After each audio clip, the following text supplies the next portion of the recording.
So I was on her Facebook on Wednesday night, and I noticed that there's these threats from this girl. Marnie Riley thought right away this was more than just teenage girls being teenage girls. Messages to her 15-year-old Nicole saying, "Just know when you piss me off, I will make your life hell. And mess with me again, and it's not going to be pretty." And at first I was like, okay, well, I might just kind of blow this off because, I mean, I don't want to start anything.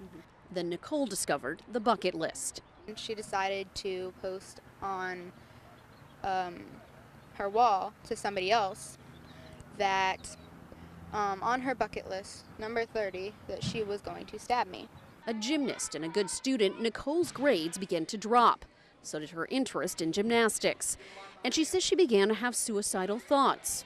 That's when Nicole's mom stepped in. So I went to the school. Look at this, this is cyberbullying. Riley says Islands High School didn't take it seriously enough, relying on peer mediation to solve the issue and promising to keep the girls separated. They are not in the same advisement class, so they would not be anywhere near each other. She would be protected.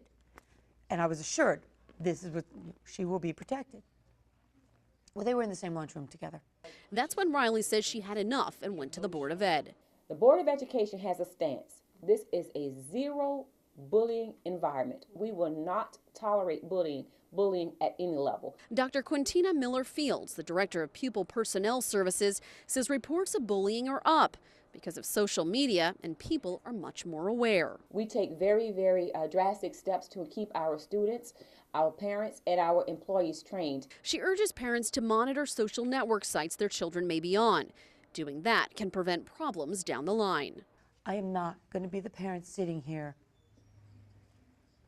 burying my daughter because nobody did anything.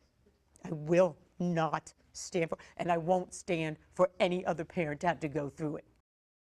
The emotional stress of that is. This is all over, or was it all started?